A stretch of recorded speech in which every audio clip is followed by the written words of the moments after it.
रात के सन्नाटे में जब पूरा शहर नींद की आगोश में था, तब नवाब जफरुद्दीन अपनी आलीशान हवेली के बड़े से बरामदे में बैठे हुए थे, हाथ में इत्र से महकता रूमाल और सामने जलता हुआ सुरमई चिराग।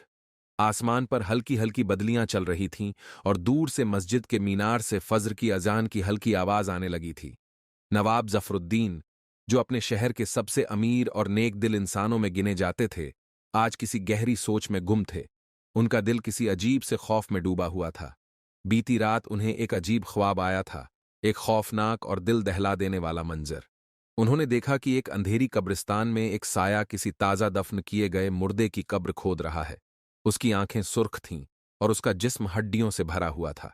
जब नवाब ने आगे बढ़कर देखा तो वह साया एक कफन चोर निकला। कफन चोर ने जैसे ही मुर्दे के जिस्म से कफन खींचना चाहा, अचानक ही आसमान से रोशनी की एक तेज लहर आई और वह कफन चोर चीखता हुआ जलने लगा। नवाब ने जब उसके चेहरे की तरफ देखा तो उनके होश उड़ गए। वह कोई और नहीं बल्कि उनका सबसे पुराना नौकर राशिद था। नवाब जफरुद्दीन को पसीने से तरबतर देखकर उनका खास नौकर मुनीर उनके पास आया और फिक्रमंद लहजे में पूछा, हुजूर, तबीयत तो ठीक है? नवाब ने कांपते हुए अपनी रूमाल से चेहरा पोंछा और बोले, मुनीर, मुझे एक अजीब ख्वाब आया है और मैं नहीं जानता कि यह महज एक ख्वाब है या कोई इशारा। मुनीर ने तसल्ली देते हुए कहा, हुजूर, कभी कभी ख्वाब सच्चाई से ज्यादा वहम का हिस्सा होते हैं। अल्लाह का जिक्र कीजिए, सब ठीक होगा। मगर नवाब का दिल नहीं माना। उन्होंने फौरन अपने वफादार लोगों को बुलाया और शहर के सबसे पुराने कब्रिस्तान जन्नतुल बकी की तरफ रवाना हुए। उनकी छठी इंद्रिय उन्हें बता रही थी कि कुछ तो गड़बड़ है। जब नवाब और उनके साथ के लोग कब्रिस्तान पहुंचे तो वहां एक अजीब सी खामोशी थी। चांद की रोशनी में कब्रों की लंबी कतारें किसी माजी के खौफनाक अफसाने की तरह लग रही थीं। जैसे ही उन्होंने एक नई कब्र की तरफ कदम बढ़ाया, उन्हें वहां ताज़ा खुदाई के निशान नजर आए। नवाब ने अपने आदमियों को इशारा किया और उन्होंने जमीन खोदना शुरू किया। कुछ ही मिनटों में एक कफन नजर आया, मगर जिस्म नदारद था। नवाब के चेहरे का रंग उड़ गया। यह वही मंजिर था जो उन्होंने ख्वाब में देखा था। तभी पास की झाड़ियों से किसी के भागने की आहट आई। नवाब के लोगों ने उसे घेर लिया। जब उस शख्स को पकड़ा गया तो नवाब की आंखें हैरत से फैल गईं। वह राशिद था, उनका सबसे पुराना और भरोसेमंद नौकर। राशिद बुरी तरह कांप रहा था। उसके चेहरे पर हवाइयां उड़ रही थीं।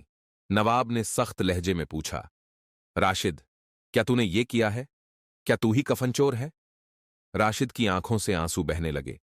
उसने लड़खड़ाती आवाज में कहा, हुजूर, मैं मजबूर था, मुझे माफ कर दीजिए। नवाब ने गुस्से से कहा, मजबूरी इतनी बड़ी कैसे हो सकती है कि तू कफन चुराने लगे? राशिद जमीन पर गिर पड़ा और बोला, हुजूर, ये सच्चाई इतनी खौफनाक है कि सुनकर आपका दिल दहल जाएगा। नवाब ने गहरी सांस ली और बोले, सच बता, वरना अंजाम बुरा होगा। राशिद ने रुंधे गले से कहना शुरू किया, हुजूर, मेरी बीवी और बच्चे बहुत बीमार थे। मैं गरीब था, मेरे पास इलाज के लिए पैसे नहीं थे। मैंने बहुत कोशिश की, लेकिन किसी ने मदद नहीं की। तभी मेरी मुलाकात एक अजनबी से हुई। उसने मुझसे कहा कि अगर मैं मुर्दों के कफन लाकर दूं तो वह मुझे पैसे देगा। पहले तो मैंने इनकार कर दिया, लेकिन जब मेरी बीवी की हालत बहुत बिगड़ गई तो मैंने मजबूरी में यह काम करना शुरू कर दिया। नवाब ने गुस्से से कहा, कौन था वो आदमी जिसने तुझे ये करने को कहा? राशिद कांपते हुए बोला, हुजूर, वो आदमी बहुत खतरनाक था। उसने मुझे धमकी दी थी कि अगर मैंने मना किया तो मेरे बच्चों को मार देगा। उसकी आवाज इतनी डरावनी थी कि मैं चाहकर भी इनकार नहीं कर सका। मैं मजबूर था, हुजूर, बहुत मजबूर। नवाब जफरुद्दीन ने गहरी सांस ली और बोले, उस आदमी का नाम बता राशिद। अगर तूने झूठ बोला तो तुझे खुदा की कसम, मैं तुझे कभी माफ नहीं करूंगा। राशिद के चेहरे पर डर साफ नजर आ रहा था। उसने धीरे से कहा, उसका नाम नसीर था। वो बाजार के पीछे वाली तंग गली में रहता है। लेकिन हुजूर, वो बहुत खतरनाक इंसान है। अगर उसने जान लिया कि मैंने उसका नाम लिया है तो वो मुझे जिंदा नहीं छोड़ेगा। नवाब ने अपनी तलवार निकाली और बोले, अब मेरा अगला कदम इस नसीर तक पहुंचना होगा, लेकिन उससे पहले तुझे सजा मिलेगी राशिद, अपने जुर्म की सजा। राशिद ने हाथ जोड़कर कहा, हुजूर, मुझ पर रहम कीजिए, मैं मजबूर था। नवाब के चेहरे पर गुस्से और दुख का मिला जुला असर था। उन्होंने अपने आदमियों की तरफ इशारा किया, इसे कैद कर दो, इसके गुनाह की सजा खुदा देगा। अब नवाब के सामने एक नया राज था, नसीर का। नवाब जफरुद्दीन अपनी शानदार बग्घी में बैठे हुए थे। उनके चेहरे पर गहरी सोच की लकीरें साफ झलक रही थीं। सामने उनके वफादार नौकर मुनीर बैठे थे, जिनकी आंखों में भी बेचैनी थी। नवाब ने सख्त लहजे में कहा, मुनीर, हमें नसीर के ठिकाने तक पहुंचना होगा। राशिद की बातें अगर सच हैं, तो यह इंसान पूरे शहर में तबाही मचा सकता है। मुनीर ने हामी भरी और बग्घी को बाजार के पीछे वाली तंग गलियों की तरफ मोड़ दिया। शहर की इस बस्ती में अमीरों का आना जाना नहीं होता था। यहां सिर्फ वही लोग आते थे जिनके पास कोई और रास्ता नहीं बचता। तंग गलियों से गुजरते हुए नवाब और उनके आदमियों ने एक टूटी फूटी हवेली देखी। हवेली के आसपास एक अजीब सी वीरानी थी और अंदर से हल्की रोशनी झलक रही थी। नवाब ने अपने आदमियों को इशारा किया और धीरे धीरे अंदर दाखिल हुए। हवेली के अंदर का मंजर रूह को कांपाने वाला था। चारों तरफ अजीबोगरीब चीजें पड़ी हुई थीं, फटे हुए कफन, पुराने ताबूत और दीवारों पर लटकते हुए तावीज। एक कोने में एक लंबी दाढ़ी वाला शख्स बैठा था, जो शायद नसीर ही था। नवाब ने आगे बढ़कर सख्त आवाज में कहा, नसीर, तू कौन है और यह सब क्या है? नसीर ने धीरे से सर उठाया और उसकी आंखों में अजीब सी चमक थी। वह हंसा और बोला, तो आखिरकार नवाब जफरुद्दीन साहब ने मुझ तक पहुंच ही लिया। नवाब ने तलवार निकाल ली और कहा, तेरी हरकतें अब और नहीं चलेंगी। राशिद ने सब सच बता दिया है। नसीर की हंसी और तेज हो गई। राशिद? वो बेवकूफ? क्या उसने तुम्हें बताया कि वह मजबूरी में कफन चुराता था? क्या उसने यह बताया कि असली खेल इससे भी बड़ा है? नवाब ने गहरी सांस ली और कहा, क्या मतलब? नवाब ने अपनी उंगलियों से एक पुरानी किताब उठाई और बोला, यह किताब सदियों पुरानी है। इसमें ऐसे जादू लिखे हैं जो इंसान को अमर कर सकते हैं। लेकिन इसके लिए एक शर्त है, ताजा दफन किए गए मुर्दों के कफन। नवाब के चेहरे का रंग उड़ गया। तो तूने यह सब इसलिए किया? नसीर ने सिर हिलाया। हां, और मैं अकेला नहीं हूं। नवाब ने जब और ध्यान से चारों ओर देखा तो उसकी नजर एक बड़े संदूक पर पड़ी, जो आधा खुला था। उसने तलवार की नोक से उसे पूरा खोला तो उसके अंदर से बुरी तरह सड़े हुए कफन निकले। उनमें से कई कफन पर खून के धब्बे भी थे। ये सब क्या है? नवाब ने गुस्से से पूछा। नसीर ने धीरे से हंसा और कहा, नवाब साहब, ये सिर्फ कफन नहीं है। ये उस ताकत की कुंजी है जिससे इंसान मौत को भी मात दे सकता है। मैं इस शहर के कब्रिस्तानों से इन कफनों को चुरवाता हूं और फिर इनसे तावीज और तंत्र तैयार करता हूं। ये तंत्र इंसान को ऐसा बना देते हैं कि उसे कभी मौत नहीं आती। नवाब ने तलवार को उसकी गर्दन के पास लाकर कहा, तू एक वहशी है नसीर। तूने कितने मासूम लोगों की कब्रें खोदी। नसीर ने जरा भी डर नहीं दिखाया और कहा, नवाब साहब, यह तो बस एक शुरुआत है। इस खेल में बहुत बड़े लोग शामिल हैं। अगर आप चाहें तो आपको भी इसका हिस्सा बना सकता हूं। अमृतत्व पाना आसान नहीं, मगर अगर आप मेरे साथ हों तो यह संभव है। नवाब ने एक झटके में नसीर की गर्दन पकड़ ली और गुस्से से कहा, मैं अल्लाह के कानून को मानता हूं। तेरे जैसे शैतान के साथ कभी नहीं मिल सकता। नसीर ने हंसते हुए कहा, अगर ऐसा है तो देखना नवाब साहब, बहुत जल्द आपको मेरी ताकत का अंदाजा होगा। तभी नवाब के आदमियों ने नसीर को पकड़ लिया और उसके सारे तंत्र मंत्र के सामान को जलाने लगे। लेकिन अचानक हवेली में अजीब सी हलचल हुई, जैसे कोई अलौकिक ताकत वहां मौजूद हो। तभी हवेली की दीवारें हिलने लगीं और एक तेज चीख हवेली के अंदर गूंज उठी। नवाब जफरुद्दीन और उनके आदमी सहम गए। नसीर की आंखें चमकने लगीं और उसने ऊंची आवाज में कोई तंत्र मंत्र पढ़ना शुरू कर दिया। तभी अचानक दीवार से एक छाया निकली और उसने नवाब की तरफ हाथ बढ़ाया। नवाब ने तुरंत अपनी तलवार निकाली और छाया पर वार किया, मगर वह गायब हो गई। नसीर ने जोर से हंसते हुए कहा, अब तुम मेरी ताकत को रोक नहीं सकते। मैंने शैतान के साथ सौदा कर लिया है। मेरी आत्मा अब इस हवेली में बसी रहेगी और कोई मुझे नहीं मार सकता। नवाब के चेहरे पर गुस्सा और डर का मिला जुला असर था। वह जान गए थे कि अब मामला एक आम इंसान का नहीं रहा। नवाब ने अपने आदमियों को आदेश दिया, इस हवेली को आग लगा दो। अब ये जगह और जिंदा नहीं रहनी चाहिए। आग की लपटें हवेली को घेरने लगीं। नसीर चिल्लाने लगा, मगर कुछ ही पलों में उसकी आवाज लपटों में दब गई। नवाब ने गहरी सांस ली और बोले, अब यह शहर इस शैतान से आजाद हो चुका है। रात की स्याही अपने पूरे शबाब पर थी। नवाब जफरुद्दीन की आंखों में अब भी नसीर की वो शैतानी हंसी गूंज रही थी। हवेली झलकर राख हो चुकी थी, मगर नवाब के दिल में एक अजीब बेचैनी घर कर गई थी। नवाब जब अपने महल पहुंचे तो रात का तीसरा पहर हो चुका था, मगर नींद उनकी आंखों से कोसों दूर थी। उन्हें यूं लग रहा था जैसे कोई परछाई उनके पीछे पीछे चल रही हो। उन्होंने अल्लाह का जिक्र किया और कुछ देर तस्बीह पढ़ते रहे। सुबह की अजान के साथ ही नवाब करबला की मस्जिद पहुंचे। वहां उनका इंतजार पहले से ही शहर के काजी साहब कर रहे थे। काजी साहब ने नवाब को देखते ही पूछा, नवाब साहब, आपके चेहरे पर इतनी थकान क्यों झलक रही है? सब खैरियत तो है? नवाब ने गहरी सांस ली और कहा, काजी साहब, एक ऐसा वाकया हुआ है जिसे सुनकर आप भी दंग रह जाएंगे। उन्होंने नसीर की पूरी कहानी बयान की, कैसे वो कब्रें खोदता था, कैसे उसने जादुई किताबों के जरिए शैतानी ताकतें हासिल कर ली थीं और कैसे उन्होंने उसकी हवेली को आग के हवाले कर दिया।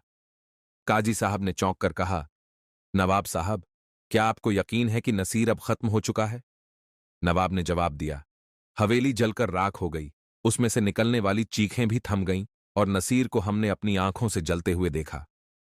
काजी साहब ने माथे पर बल डालते हुए कहा, मगर कुछ शैतानी ताकतें आग से नहीं मरतीं, बल्कि और ज्यादा ताकतवर होकर वापस आती हैं। नवाब जब मस्जिद से निकले तो बाजार की तरफ जाते हुए रास्ते में कुछ लोगों की भीड़ जमा थी। वहां कुछ लोग आपस में फुसफुसा रहे थे। नवाब ने रुककर पूछा, क्या हुआ? इतनी भीड़ क्यों जमा है? एक बुजुर्ग ने कांपती आवाज में कहा, नवाब साहब, बीती रात करबला के कब्रिस्तान में कुछ अजीब हुआ। क्या? नवाब का दिल तेजी से धड़कने लगा। रात के पिछले पहर कुछ लोग कब्रिस्तान में गए थे। उन्होंने देखा कि जो कफन हमने दफन किए थे वो कफन फिर से बाहर पड़े हैं, मगर इस बार कुछ ज्यादा ही खौफनाक मंजर था। नवाब ने चौंक कर पूछा, क्या मतलब? बुजुर्ग ने कांपते हुए कहा, इस बार वो कफन खून से सने हुए थे और उनके आसपास अजीब अजीब निशान थे, जैसे कोई वहां किसी ताकतवर जिन्न को बुलाने की कोशिश कर रहा हो। नवाब को अचानक अपने पैरों तले जमीन खिसकती महसूस हुई। नवाब उसी वक्त अपने आदमियों को लेकर कब्रिस्तान पहुंचे। वहां का मंजर सच में डरावना था। हर जगह कब्रें खुली हुई थीं और कई कफन अस्त व्यस्त पड़े थे। नवाब ने गुस्से से अपने एक आदमी राशिद से पूछा, यह किसका काम हो सकता है? राशिद ने सिर झुका लिया और कहा, नवाब साहब, यह वही तरीका है जो नसीर अपनाता था। नवाब ने कहा, मगर नसीर तो मर चुका है। तभी अचानक तेज हवा चलने लगी और कब्रिस्तान की एक तरफ से किसी के हंसने की आवाज आई। वह हंसी नवाब के लिए किसी बुरे सपने से कम नहीं थी। नवाब ने तेजी से मुड़कर देखा, मगर वहां सिर्फ अंधेरा था। उनके आदमी भी डर से इधर उधर देखने लगे। यहां कोई है? नवाब ने ऊंची आवाज में कहा। कोई जवाब नहीं आया, मगर हवा की सनसनाहट और तेज हो गई। फिर एक अजीब सी परछाई कब्रिस्तान के कोने से निकलकर आगे बढ़ी। वह धुंधली थी, मगर उसकी शक्ल किसी जले हुए इंसान जैसी थी। नवाब की रूह कांप उठी। उन्होंने तलवार निकाल ली और जोर से कहा, अगर तू कोई शैतान है तो सुन ले, मैं अल्लाह के हुक्म से तुझे खत्म कर दूंगा। परछाई ठहर गई और धीरे धीरे एक आवाज उभरने लगी, नवाब जफरुद्दीन, तुमने मुझे जलाया था, मगर मैं खत्म नहीं हुआ। अब मेरी वापसी होगी और इस बार मैं किसी को नहीं छोड़ूंगा। नवाब ने तलवार कसकर थाम ली और गुस्से से बोले, नसीर, अगर तू जिंदा होता तो शायद बच सकता, मगर अब तेरा खेल खत्म। परछाई से वही दहशत भरी आवाज निकली, नवाब जफरुद्दीन, तुमने मुझे जलाया, मगर मुझे मार नहीं सके। मैंने जिन्नात के साथ एक ऐसा सौदा किया था जिससे मैं अमर हो गया। अब मैं सिर्फ एक साया नहीं, बल्कि इस शहर की तबाही का कारण बनने वाला हूं। नवाब को महसूस हुआ कि उनके चारों तरफ अजीब सी धुंध फैलने लगी थी। उनके आदमियों के चेहरे पर डर की लकीरें साफ नजर आ रही थीं। तभी अचानक जमीन हिलने लगी और कई कब्रें खुद ब खुद खुलने लगीं। नवाब ने काजी साहब की बताई दुआ पढ़ी और तेज आवाज में बोले, अल्लाह की कसम, तू कितना भी ताकतवर हो जाए, मैं तुझे खत्म करके रहूंगा। नवाब के इन शब्दों के साथ ही परछाई तेजी से हवा में घुलने लगी और फिर अचानक एक जोरदार चीख के साथ उसने नवाब के सबसे करीब खड़े आदमी पर हमला कर दिया। उस आदमी की चीखें गूंजने लगीं और कुछ ही पलों में उसका जिस्म बेजान होकर गिर पड़ा। नवाब और उनके बचे हुए आदमियों ने तुरंत तस्बीह और आयतें पढ़नी शुरू कर दीं। नसीर की परछाई इस पर तिलमिला उठी और दर्द में चीखने लगी, मगर वह अभी भी पूरी तरह खत्म नहीं हुआ था। नसीर की आवाज हवा में गूंज रही थी, तुम मुझे नहीं हरा सकते नवाब, मैं वो ताकत हूं जिसे दुनिया ने नहीं देखा। तभी नवाब ने एक और चाल चली। उन्होंने अपने आदमियों को कब्रिस्तान में रखे एक पुराने चिराग को जलाने का हुक्म दिया। ये वही चिराग था जिसे सदियों पहले एक सूफी दरवेश ने रखा था और कहा जाता था कि इसमें रूहानी ताकतें कैद थीं। जैसे ही चिराग जला, एक चमकदार रोशनी चारों ओर फैल गई और परछाई दर्द से चीख उठी। हवाएं जोर से चलने लगीं और कब्रिस्तान में सब कुछ हिलने लगा। नवाब ने मौका देखकर अपनी तलवार उठाई और सीधे नसीर की परछाई के बीचों बीच वार कर दिया। नसीर दर्द से तड़प उठा, उसकी आवाज धीमी होती चली गई। नहीं, यह नहीं हो सकता, मैं अमर था। नवाब ने अपनी तलवार और जोर से धकेली और जोरदार आवाज के साथ परछाई हवा में घुलकर गायब हो गई। कुछ ही पलों में सब कुछ शांत हो गया। कब्रिस्तान में फैली धुंध हट गई, हवा ठहर गई और आसमान साफ हो गया। नवाब और उनके आदमियों ने राहत की सांस ली। नवाब ने चारों तरफ देखा, हर चीज शांत थी। उन्होंने काजी साहब के बताए हुए तरीके से वहां की जमीन पर पानी छिड़कवाया और पूरे इलाके को पाक करवाया। मगर उनके दिल में अब भी एक सवाल था, क्या नसीर सच में खत्म हो चुका था? नवाब जफरुद्दीन, खेल अभी खत्म नहीं हुआ, मैं लौटूंगा। नवाब चौंक कर उठे, उनका जिस्म पसीने से तर था। उन्होंने चारों ओर देखा, मगर कमरे में कोई नहीं था। क्या नसीर की रूह वाकई खत्म हो चुकी थी, या यह किसी और बुरी चीज की शुरुआत थी? कब्रिस्तान की रातों का खौफ अभी भी नवाब जफरुद्दीन दिल से पूरी तरह मिटा नहीं था। नसीर की परछाई को खत्म करने के बाद भी उनके दिल में बेचैनी थी। वह समझ नहीं पा रहे थे कि यह सब खत्म हो चुका था या कोई और मुसीबत अभी बाकी थी। रात के अंधेरे में नवाब महल की छत पर बैठे थे, जब उन्हें हवा में वही जानी पहचानी फुसफुसाहट सुनाई दी। नवाब जफरुद्दीन, खेल अभी खत्म नहीं हुआ, मैं लौटूंगा। नवाब का जिस्म पसीने से भीग गया। उन्होंने चारों ओर देखा, मगर वहां कोई नहीं था। क्या यह उनका भ्रम था, या सच में नसीर की रूह अभी तक दुनिया में भटक रही थी? नवाब ने फौरन काजी साहब को बुलवाया और उन्हें पूरी बात बताई।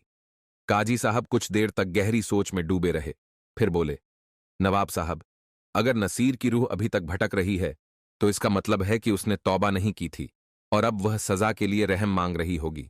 लेकिन उसके अमल इतने खतरनाक थे कि अल्लाह की रहमत भी उसे कबूल नहीं करेगी। नवाब ने गहरी सांस ली। तो फिर इसका हल क्या है? काजी साहब ने जवाब दिया, हमें इस मामले को आखिरत के हवाले कर देना होगा, मगर पहले हमें यकीन करना होगा कि वह वाकई चला गया है। अगली रात नवाब जफरुद्दीन और उनके सबसे वफादार आदमी फिर से कब्रिस्तान पहुंचे। ये वही जगह थी जहां उन्होंने नसीर की परछाई को खत्म किया था। उन्होंने वहां काजी साहब द्वारा बताए गए मुताबिक कुरान की तिलावत शुरू की। जैसे ही तिलावत शुरू हुई, कब्रिस्तान की मिट्टी में हलचल शुरू हो गई। तेज हवाएं चलने लगीं और हवा में फिर वही खौफनाक आवाज गूंज उठी, नहीं, नहीं, मुझे मत जलाओ, मुझे बचा लो।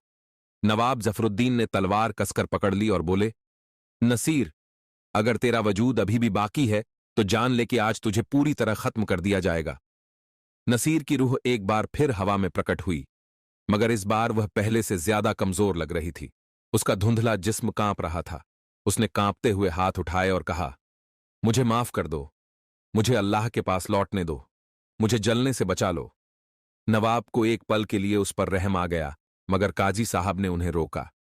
नवाब साहब, यह शैतान का धोखा हो सकता है, इसे खत्म करना ही बेहतर है। काजी साहब ने एक बोतल से पाक झमझम का पानी निकाला और नसीर की परछाई पर छिड़क दिया। जैसे ही पानी उसके ऊपर पड़ा, नसीर चीखने लगा, नहीं, नहीं, ये पानी नहीं, ये मुझे जला देगा। एक भयंकर चीख के साथ नसीर की रूह भयंकर आग में बदल गई। वह हवा में तड़प रहा था, जल रहा था और आखिरी बार चीखते हुए बोला, नवाब जफरुद्दीन, मैं वापस नहीं आऊंगा, मगर मेरे जैसे और भी हैं जो तुम्हारी रियासत में छुपे हैं। तुम कभी चैन से नहीं रह पाओगे। और फिर अचानक सब कुछ शांत हो गया। नसीर की परछाई पूरी तरह गायब हो चुकी थी। आसमान साफ हो गया था, हवाएं थम गई थीं। नवाब जफरुद्दीन ने अल्लाह का शुक्र अदा किया। सबक इस वाकये के बाद नवाब जफरुद्दीन ने अपनी पूरी जिंदगी अल्लाह की राह में लगा दी। उन्होंने कई मस्जिदें और मदरसे बनवाए, गरीबों की मदद की और हमेशा नेक अमल करने की कोशिश की। मगर उनके दिल में हमेशा एक डर बना रहा, क्या वाकई नसीर खत्म हो चुका था, या वह सच कहकर गया था कि उसके जैसे और भी थे। प्यारे दोस्तों, उम्मीद है ये वीडियो आपको अच्छी लगी होंगी, तो वीडियो को अपने दोस्तों को शेयर कर दो और चैनल को सब्सक्राइब कर दो। मिलते हैं नेक्स्ट वीडियो में।